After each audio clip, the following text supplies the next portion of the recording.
From Australian beasts to South African powerhouses, these muscle cars rewrote the rules, packing serious punch, but never hitting American streets. Let's dive into the wild world of muscle beyond the USA. 1959 Jaguar Mark II. Now here's a story the US missed out on, and probably for the best. The 1959 Jaguar Mark II 3.8 was Britain's idea of a four-door muscle car, minus the screaming V8s and burnout smoke. It looked like a gentleman's car, but underneath was a getaway machine that left the cops choking on its exhaust. With a 3.8-liter inline-6 and twin SU carbs, or 3 if you had guts, it pushed 220 horsepower and 240 pound-feet of torque. That meant 0 to 60 in just over 8 seconds, fast for a comfy sedan that could haul 5 adults and a pile of stolen cash. And that's not a joke. Gangs in the 60s loved these things. Smooth, quick, and subtle, the Mark II was the go-to heist car. It got so bad, British police started buying them too. So yeah, Jaguar ended up supplying both sides of the law. That's how good this car was. America never got it officially. No big flares, no macho posturing, just a slick, steel-jawed Brit with enough grunt to make Detroit nervous.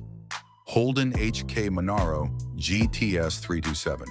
If America wrote the rulebook for muscle cars, Australia grabbed it, chucked it across the outback, and built the Holden Monaro GTS 327 instead. This thing wasn't just muscle. It was raw, V8-fueled rebellion with a Southern Hemisphere snarl. Under the hood, a 5.4-liter, 327 cubic inch, Chevy-sourced V8 dropped into a sleek Aussie body with just enough aggression to make a Mustang blink. It was fast, loud, and built for wide-open roads where the only traffic signs were kangaroos. This wasn't a delicate import, it was Australia's answer to Detroit muscle, tuned for brutal endurance and ready to brawl. In 1968, it didn't just look tough, it proved it. The GTS 327 crushed the legendary Bathurst 1000, with Bruce McPhee and Barry Mulholland behind the wheel. That win wasn't luck, it was the moment Holden threw down the gauntlet. It had American firepower but Aussie swagger, and somehow it never made it to the States, which is a shame because this thing would have eaten Camaros for breakfast and used Mustangs as track cones. 1970 Alfa Romeo Montreal. The 1970 Alfa Romeo Montreal was Italy's slick answer to the muscle car.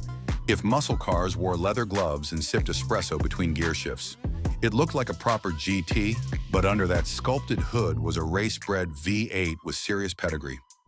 Alfa took the 2.0-liter V8 from their Tipo 33 race car, bored it out to 2.6 liters, and handed it off to the Montreal. The result is a 190 horsepower, dry sump, cross-plane crank, and a rev-happy soul that screamed through a ZF 5-speed manual. Rear-wheel drive, limited slip diff, and double wishbone suspension meant it could dance as well as it could shout. But here's the twist. Despite all that, the Montreal didn't make much noise in the market. Why? Price. It cost more than a Jaguar E-Type, and while it was cool, it wasn't E-Type cool. That sticker shock killed its street cred before it could really stretch its legs. Lancia Thema 8.32. Now this one's weird in the best possible way. The Lancia Thema 8.32 was basically a suited-up executive car that quietly packed a Ferrari-sourced 2.9-liter V8 under the hood. Yeah, that Ferrari. Not bad for a front-wheel drive sedan that looked like it belonged in a government parking lot. Sure, it wasn't rear-wheel drive, and it didn't have the tire-shredding drama of your typical muscle car, but the 8.32 had the spirit. Big engine, unassuming body, and just enough handling tweaks to keep things spicy. Lancia upgraded the suspension, brakes, and steering, then threw in a funky pop-up rear spoiler, just to remind you this wasn't your average Italian commuter. It made around 215 horsepower, and while it wasn't breaking land speed records, it had a refined kind of menace. The kind of car that wouldn't make a scene until it left you behind at the lights. It never made it to the US, and honestly, it would have confused the hell out of everyone if it did. A Ferrari-powered front driver? That's not muscle. It's mafia stealth mode. 1970 Ford Capri Piranha V8. Take one lightweight European Ford Capri, stuff in a 5.0-liter Windsor Vide 8, and what do you get? A South African monster called the Piranha named after a vicious little fish because subtlety was not the vibe. The stock Caprice showed up in South Africa with a measly 4-cylinder, but Basil Green, the mad genius behind Basil Green Motors, knew that wouldn't fly. So first he swapped in a V6. But when Ford started offering V6s from the factory, Green said, "Cool story," and dropped in a full-blown American V8 instead. The result? 281 horsepower, 0 to 62 in 6.6 seconds, and a top speed of 143 miles per hour, in a car that barely weighed a ton. It wasn't just fast, it was terrifyingly fast for the time. Rear-wheel drive, angry as hell, and with barely enough tire to keep it pointed straight. The Piranha V8 was a proper muscle car, just wearing a Euro-cut blazer and biting like a wild animal. The US never got this thing, which is a shame. It would have made Fox body Mustangs look tame. 1973, MGB GT-V8. Now here's a proper tease, the MGB GT-V8. This car had everything going for it. Compact British charm, a new 3.5-liter Rover V8 under the hood, and a clear eye on the US market. It was fast, light, and finally had the grunt the little MG always deserved. Then MG got cold feet and said, "Nah, we're good," and left America hanging.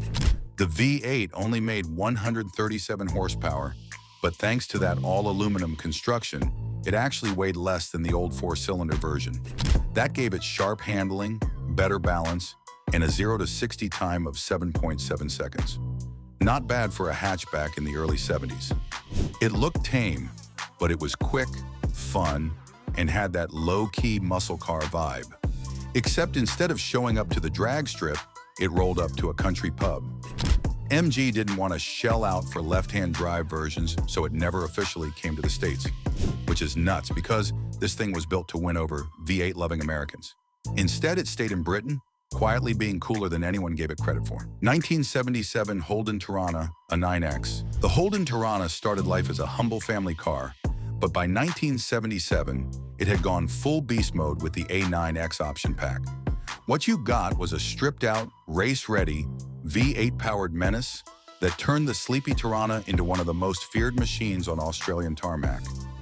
Under the hood sat a 5.0-liter V8, and while Holden never published exact horsepower figures, let's just say it had plenty. What mattered more was the weight, or lack of it. The A9X had a special floor pan, heavy-duty suspension, and a stripped interior to make it lighter, faster, and meaner. It didn't come to play, it came to win. And win it did. The A9X dominated Australian touring car racing in its day, especially at the iconic Bathurst 1000. It wasn't flashy, but it was brutal. A true muscle car in work boots and a tank top. America never got the A9X, and that's a shame. Because if any Aussie car had the chops to go toe-to-toe with Detroit's finest, it was this raw, snarling street fighter. 2008 Lexus ISF.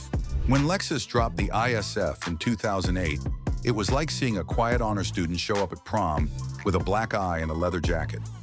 Underneath the polished luxury badge was a snarling 5.0-liter V8, co-developed with Yamaha, cranking out 416 horsepower and 371 pound-feet of torque. It screamed to 7,000 RPM and shoved the ISF from 0 to 62 in 4.8 seconds. Yeah, it only came with an 8-speed auto, but back then, that wasn't a deal breaker. What really threw people off was that it didn't act like a traditional sports sedan. Lexus didn't want to abandon comfort entirely, so the ISF still had plush seats and a quiet cabin when it wasn't howling down a back road. And maybe that's why it never got the respect it deserved. But the looks, flared arches, stacked tailpipes, and that subtle aggression nailed the muscle car vibe. It didn't need to shout to be dangerous. The ISF was proof that Japan could build a proper V8 bruiser with manners, and it's still aging like fine sack. 2014 Jaguar F-Type V8. The 2014 Jaguar F-Type V8 didn't care about subtlety. It was loud, brash, and packed with a 5.0-liter supercharged V8 that sounded like it was summoned by Thor himself. Depending on the trim, you got anywhere from 495 to 567 horsepower, which is borderline absurd in a car this compact. The wildest version? the V8S, rear-wheel drive only, shorter wheelbase than it had any right to have, and more power than the rear tires could reasonably handle. It didn't drive in a straight line so much as threatened to.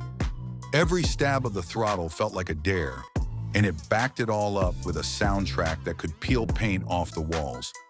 Deep, crackling, proper muscle car thunder. Later on, Jaguar tried to civilize it a bit with the AWDF Type R. Still brutally fast, 0 to 62 in 4.2 seconds, and a top speed just shy of 190 miles per hour, but a little more restrained, kind of like giving a wild animal a necktie and hoping for the best. Sure, the V6 was more balanced, more sensible, but the V8 had that unhinged charm you just couldn't ignore.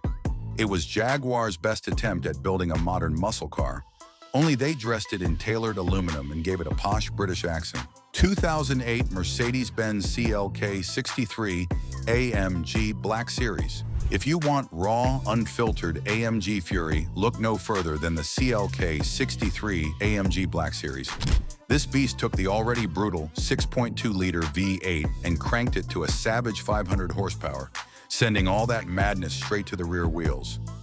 AMG used to be about brutal, rear-drive monsters that made you earn every inch of speed. The Black Series is the last of that breed before things got all soft and sanitized. It widened the track, beefed up the diff, and created a car that growled and groaned like a race car with a serious attitude problem. This isn't a daily driver, it's a proper road-going DTM racer that punishes the careless.